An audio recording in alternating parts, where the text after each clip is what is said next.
To start with, right off the bat, like some of the reports out last week about my looking for a buyout and trying to leave here and all that, it's just categorically false. There's zero truth to any of that. Glad I'm here. We're working towards, our goals and the process. Had great support from, Chancellor Roberts, Bubba, Steve, and so forth. Mike Lombardi. It's been those people have all been great, and I appreciate all their help and everything. And, we just believe very much in the process. Kind of like Bill Walsh said, the score will take care of itself. And I've always believed that. You just got to keep working and grinding away, and that's exactly what we're doing. So, we had a good week last week on the field. A lot of improvement individually, both physically and from a football fundamental standpoint, and by units, obviously, guys that work together, offensive line, DBs, punt team, and so forth. So we're a team of teams, and all those teams are all striving to be the very best that they can in the in the unit that they represent. So looking forward to really turn our focus full speed ahead here towards Cal. This is a program that, has some similarities to us. I've certainly coached against and worked with, Coach Ron Rivera out there is the general manager. Coach Wilcox is, a very good defensive coach. They do an excellent job, and, they've had some, impressive games this year. It's a good win for them against BC. Some of their key players, stepped up for them and made some impressive plays. They have some good skill players. Certainly, Saga Pulitelli at quarterback, is having a good year. As a freshman, they got some big receivers. DeJesus is an explosive returner and kind of slot receiver. He does a lot of things for them. And then defensively, they have a couple of really good pass rushers. And good secondary players as well. And, they made some big plays for them, in their wins.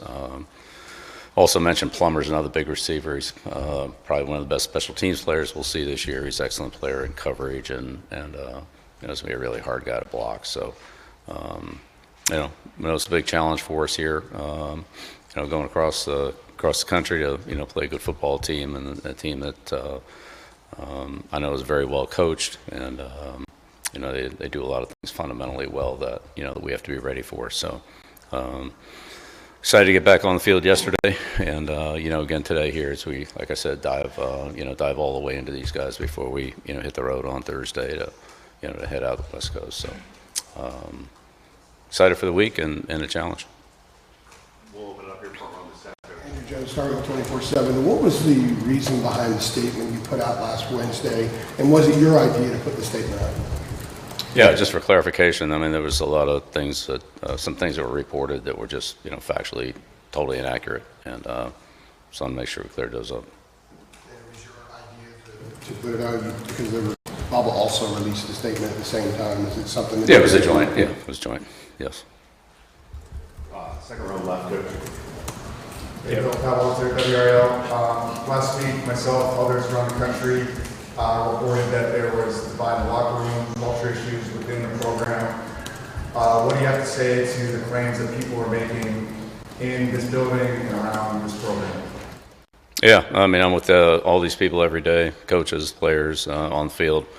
Our guys work hard. They have a great attitude, great energy, and we've shown a lot of improvement. We've made a lot of improvement. I think that's exciting for all of us to see.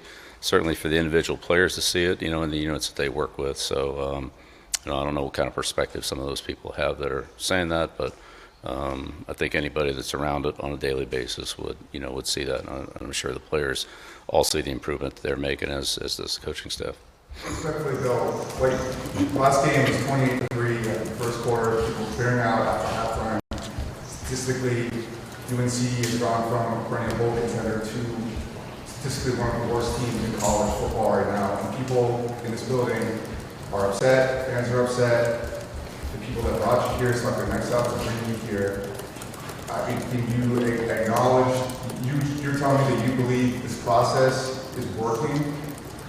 Yeah, 100%. Yeah, absolutely. Yeah, it's a learning curve. We're all in it together.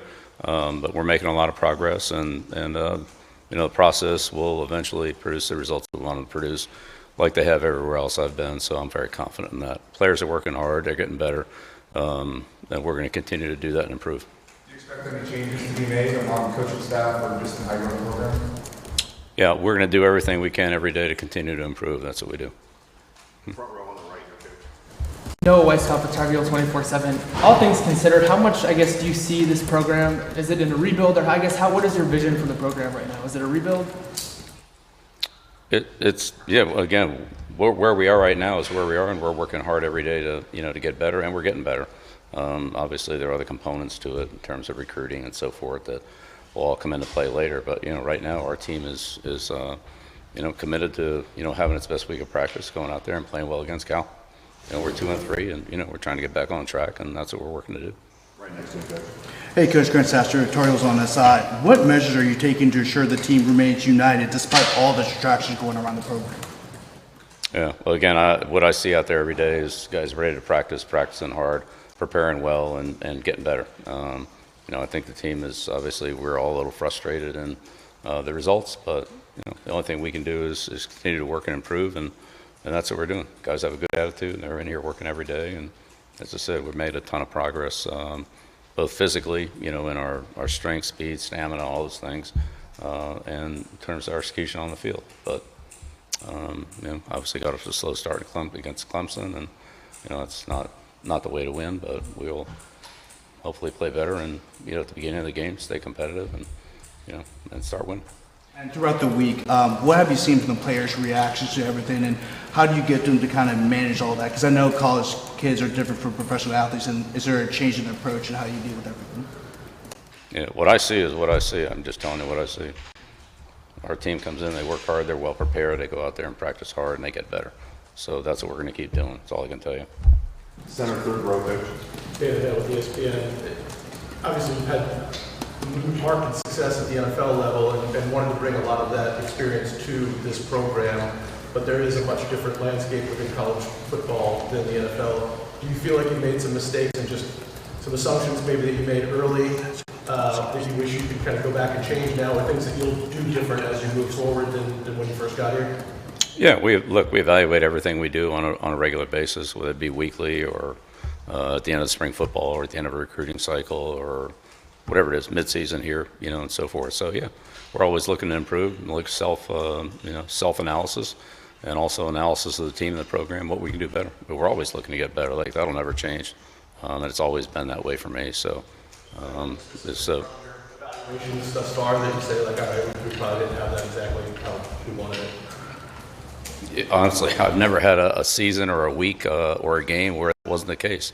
There are always things we can do better, and it's always things that we are trying to find a better way or a more efficient way to do them. So that'll never change. Left second row, Brian.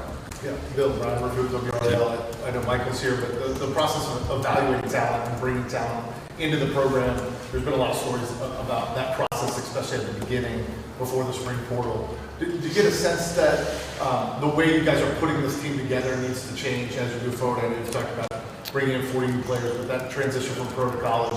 Talking about before the spring portal, going back to December. 70 new players, there's been reports. Yeah, look, when we got here, we had 3 defensive linemen.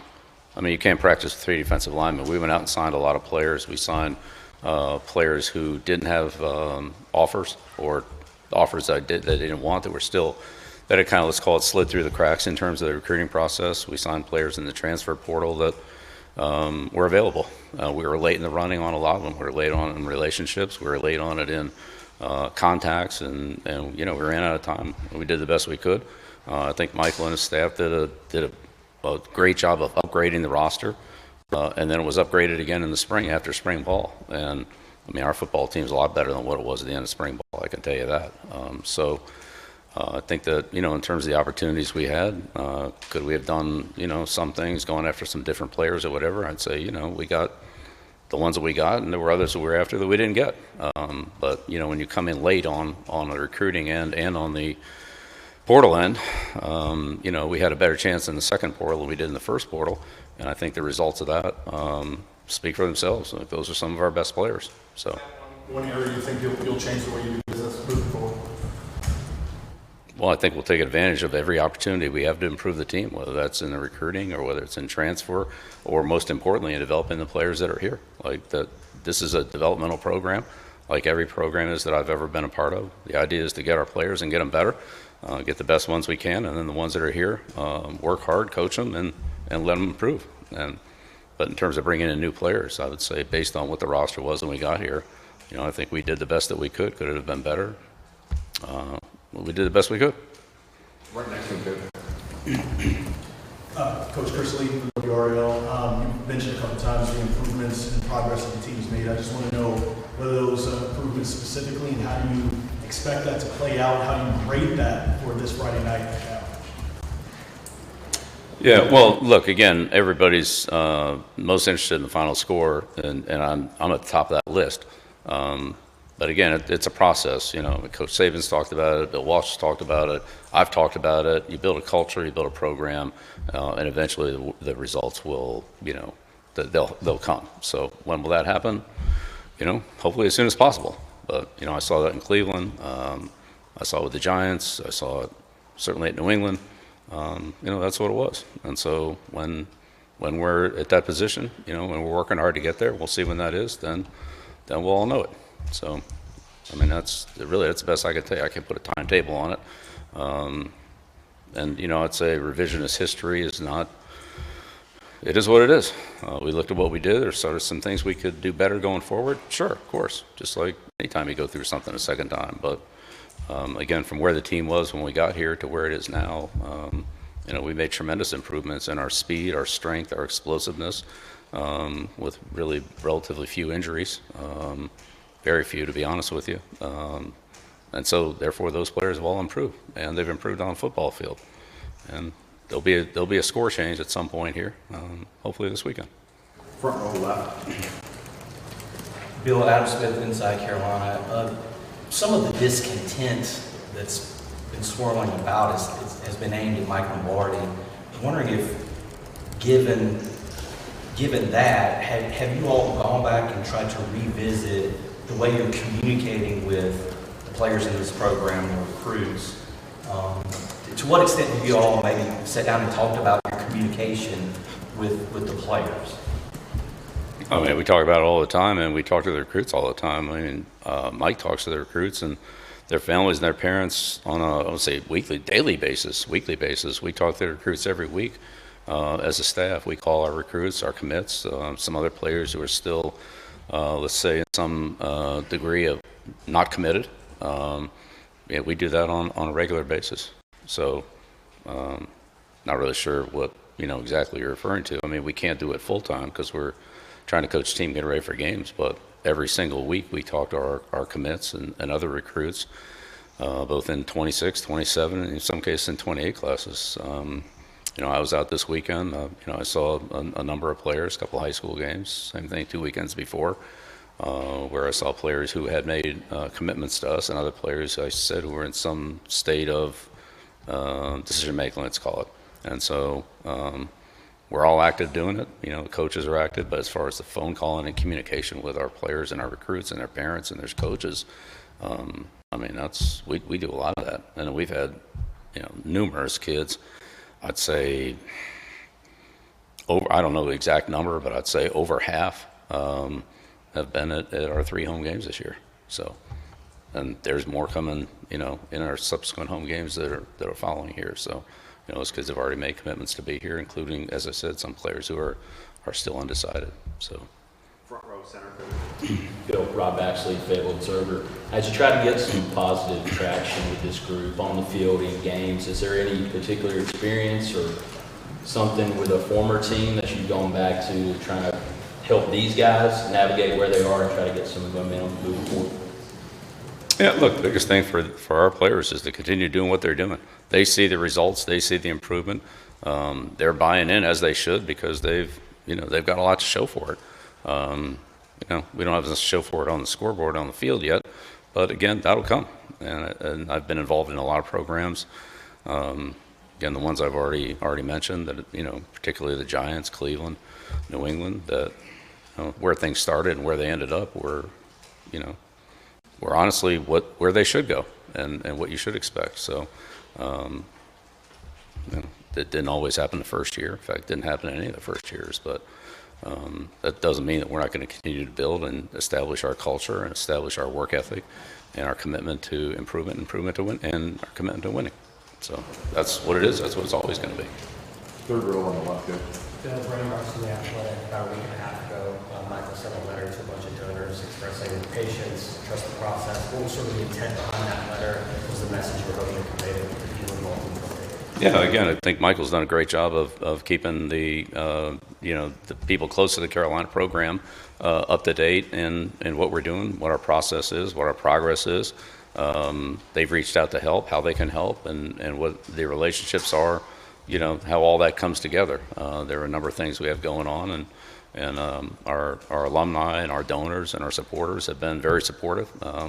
As the people here internally, as I said, Bubba, Steve, Chancellor Roberts, so forth. Whether it's been academics, facilities, recruiting, and so forth. I mean, it's we're all working together, we're all learning together, and our team is our team, and I like our team. I'm confident in our team, and we've made a lot of progress. Right now, unfortunately, the scoreboard doesn't reflect that, but I'm very confident that it will. Right next to the coach. Shelby Swanson with the News Observer. Coach, just what, if any, conversations have you had with any trustees, anybody affiliated with UNC outside of the athletic department about the current direction of the program? Yeah, again, I've had conversations with, again, people inside, and I would consider those people, part of our program because they're very supportive of it. But yeah, and all those conversations are really private. I wouldn't share private conversations publicly. Hope you can respect that. Back row standing on the right. Bill, Sarah Holland from CBS 17. After Caleb Wood decided to retire last week, can you tell us about any conversations that you guys may have had where he ultimately decided to come to that conclusion?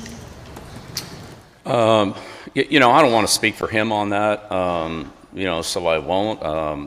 I think it was a decision that he had contemplated for a while, and he made the decision.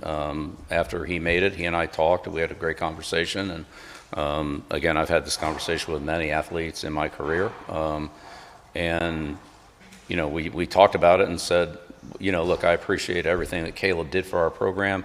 He came in, he worked extremely hard. He dealt with some things in the past from an injury standpoint.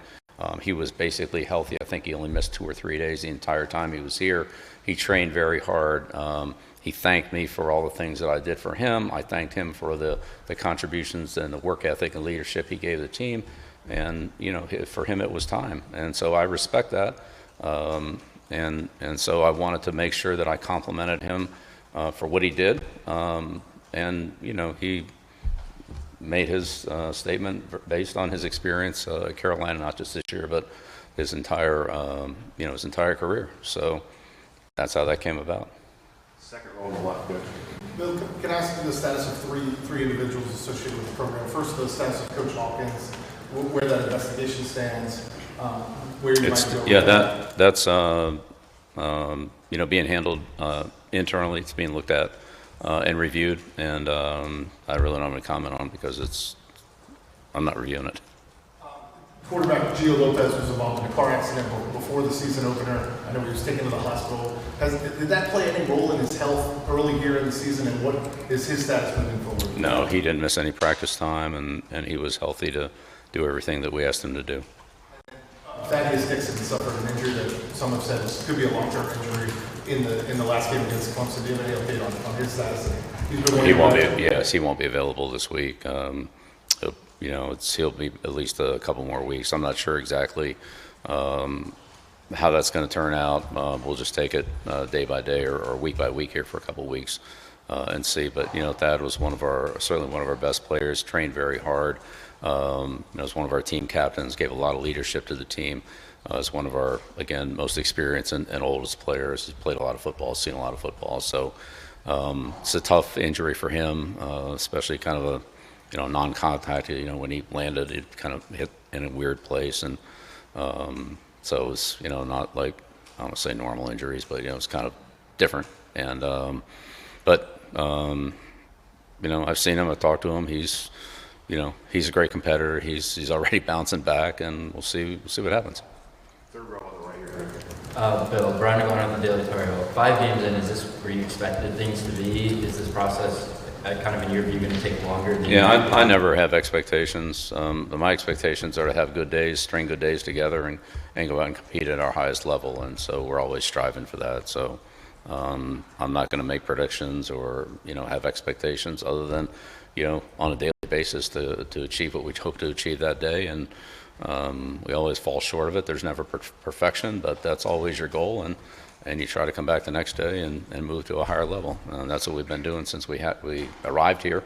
Well, that was the off-season training program, spring ball, training camp, and our daily practice out there. So we're going to continue to do that. Back row on the right. Michael Perchik, ABC 11. Two-part question. First, what communication have you had with recruits over the past week or so? With who? Recruits, commits. Right. I think I just answered that question. We talk to them on a weekly basis. I was at a couple games this weekend. We had other coaches out. We talk to our players regularly, not only our recruits, but also, as I said, others who are, let's call it undecided. Some who have committed to us, which is a high number. We're somewhere around in the 40 range. But there are others who, still are considering us along with other schools and, haven't made a determination or a commitment yet. Can you walk us through the differences in terms of recruiting high school players versus those in the transfer portal? Are you looking for different traits? You're looking for fits in the system? What's kind of your mindset? We really want to build our team through, high school recruits, kids that, come here and spend, their whole career here. Unfortunately, we don't have a lot of those players on our team right now. There's only about a small handful of them who were recruited here, who are starters, who are significant playtime players. So our foundation is as good as what we want it to be. I think the transfer portal is similar to NFL free agency, where you have players that are available that can help you support an area that maybe you're a little where you feel like that position can help your team. And we don't want to bring in as many transfer players as we brought in, but honestly, we needed to. We had to. They just weren't here, especially at certain positions where we just honestly couldn't even practice with what the roster looked like in December. So again, going forward, I think the picture will look quite different than what it looked like this year. But like that being said, we'll always look for players and people that will help our program regardless of where they come from, whether they're from another school or from high school or again internally here that just develop and become contributors. So we're in the business of developing players. That's what we've done. That's what we're going to continue to do. And Mike and his staff are looking everywhere for those players, not just talent, but the right kind of people and that have the right work ethic and team first attitude to bring into this program. We've got time for 3 more on the right, and we'll finish up with 2 on the left. Go ahead, sir. Coach, you turned out to be kind of funny, but did you realize that you were calling Herb Street during the game day on Saturday morning? I did not. He texted me and said, can we have a quick conversation about this? And I said, sure. And so I just dialed it, and of course he didn't answer. So, yeah. But Kirk's. I have great respect for him, and I've worked with him a number of times, so no, I didn't realize he was on the air.